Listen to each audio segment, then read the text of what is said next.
I was young, and when it all started, I saw a lot of stuff as young, like in the book, the first killing, I was young, Yeah, tell me about that first. I was walking on Union Street. It's been said before, but Frank DiMatteo is a very lucky man. He's the son of a mobster from the renegade mafia crew of Crazy Joe Gallo, but his old man wasn't a casualty of Gallo's failed power plays. And when Frank followed his father into a life of crime, he managed to avoid any convictions before he got his chance to bow out. When his planned induction into the Cavalcante family was cancelled on account of a mass bust. Out of the mob and unfettered, DiMatteo set out to capitalize on his old career by launching a magazine, Mob Candy, billed on its website as the entertainment magazine of mafia politics, pleasures, and power. Mob Candy is no longer printed on a regular schedule, though with the decline of print, that's not necessarily a mark against it. In any case, DiMatteo, who's also a prolific author, has pivoted in recent years to become something of a pop historian, working with author Michael Benson to publish a series of mafia biographies on players not covered by other authors. Their most recent collaboration, Carmine Galante biography The Cigar, was published this year. Today, we're focusing on the second book in this series, 2020's Lord High Executioner. DiMatteo noticed that no one had written a dedicated biography of Gambino family boss Albert Anastasia and decided to fill the market. Certainly, he's a worthy subject for a book. A member of the mob from the Prohibition era and the Castel-Morese War, the leader of an early mafia enforcement arm, popularly known as Murder Incorporated, and the victim of an increasingly rare public assassination during a 1957 trip to the barber. And right away, I need to explain some things. The popular image of Murder Inc. is that of a wholly independent hit crew, a joint project of the Mafia and early Jewish gangster Louis Lepke Buckhalter, with Albert Anastasia representing Cosa Nostra's interests in the project. But for those of you who aren't regulars on the Mafia subreddit, you can't bring up Murder Inc. without someone posting a Jerry Capisi article saying this image is completely wrong. The crew was, in fact, Lepke's regulars. The murders they committed the result of him trying to get his own house in order, rather than a larger function of the so-called National Crime Syndicate. And Abe Kid Twist Relis, the ill-fated killer turned cooperator who became the face of Murder Inc., was checking his own personal hit list with Anastasia for conflicts of interest, rather than taking orders directly from him.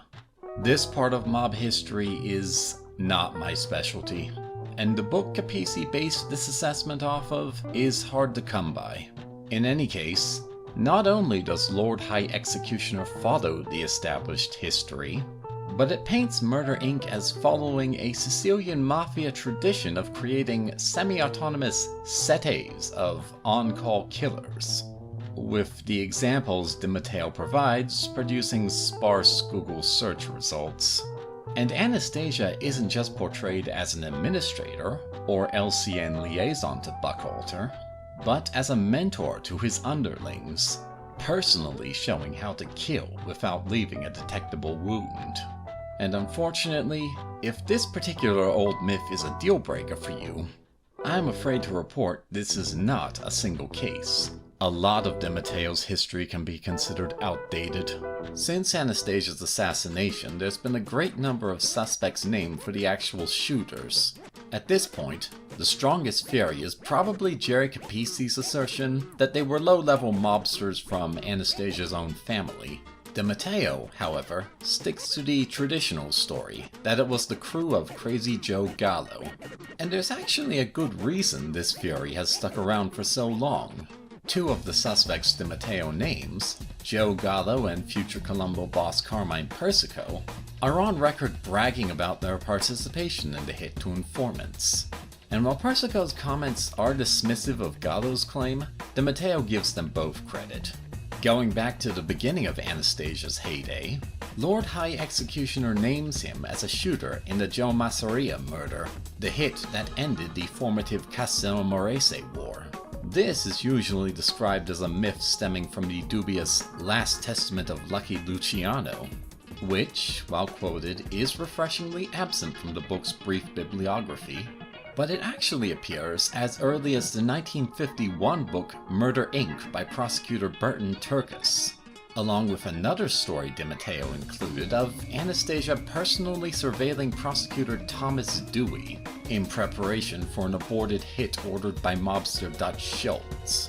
Now, Anastasia had an alibi for the Masseria hit, even if the circumstances still point to him being complicit.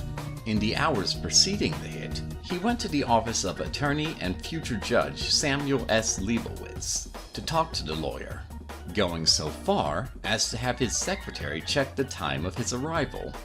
This is the same story featured in an early OC Shorts video, though he didn't include the source.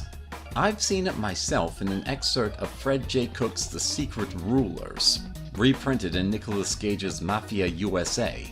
But this lacks the critical detail of the time Anastasia left Leibowitz's office. Lord High Executioner also names Anastasia as one of the killers of Salvatore Maranzano, the short-lived winner of the Castelmorese War, and last official claimant of the title Boss of Bosses. I have never heard that claim before. Lord High Executioner lacks a chapter-by-chapter breakdown of its sources, but we can still make an educated guess of where DiMatteo heard this tale. In the introduction, he tells us he included stories passed down by Genovese soldier Joe Schipani, or as he knew him, Uncle Joe, who, while never reaching their level in the life, ran in the same social circles as Anastasia and other early bosses. Joe Shep, who knew the young DiMatteo and his father, gave him some insights into Anastasia's personality, and is explicitly credited in the book with revealing the fate of Vincent Mangano, Anastasia's predecessor as Gambino boss. Now, strictly speaking, we all know what happened to Vincent Mangano. He disappeared in 1951, around the same time his brother Philip was found murdered, and when he went to explain things to the commission, Anastasia stopped short of admitting to arranging Vincent's death, when he justified himself by claiming his old boss was out to get him. Still, the lack of details is a spot of bother from mob buffs, and Joe Shep's providing DiMatteo with these is certainly something worth the brag on the book's back cover. I won't spoil it, but I need to provide the context. Uncle Joe told Frank the story when he was just 16, and reminiscing on the legacy of the recently deceased Joey Gallo with another friend.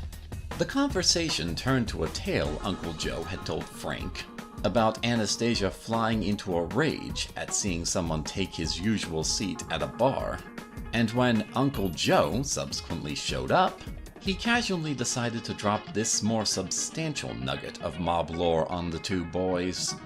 The vibe I get from this scene isn't of someone passing down a dark secret, but of someone casually spinning tall tales to entertain some kids. Frank insists Uncle Joe wasn't that kind of guy, but my suspension of disbelief remains frayed. So Lord High Executioner isn't exactly groundbreaking history, but is it still entertaining? In a recent interview with YouTuber Lee Cole III, Frank DiMatteo described Michael Benson's role as co-author as largely fixing the formatting and building on sections he left sparse. But the impression left is that the final product is still largely Frank's words. DiMatteo writes with an extremely casual style, occasionally veering into outright crude. He also peppers in a few wisecracks at the grim proceedings, some of which I found mildly amusing. Unfortunately, these don't do much to counter the dreariness of the subject matter, and our author isn't above including what he describes as plausible reconstructions of lost conversations, or adding a purely hypothetical sequence of Anastasia's past coming back as he comes under fire for the last time. Lord High Executioner is a short 266-page read. DiMatteo kicks off Anastasia's story with the 1908 Messina earthquake that almost destroyed his hometown of Tropea in southern Italy and left the region devastated. This trauma, our author tells us, permanently desensitized our protagonist to death and misery, making him psychologically capable of anything he needed to do to get ahead in life.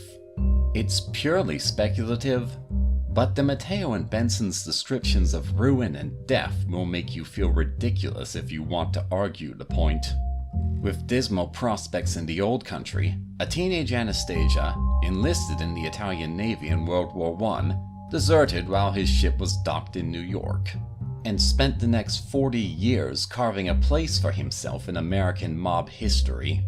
The brevity of Lord High Executioner means this history has to be heavily abridged, focusing on Anastasia's rise to the top while he commits the 3 strikes that lead to him outliving his usefulness to Cosa Nostra.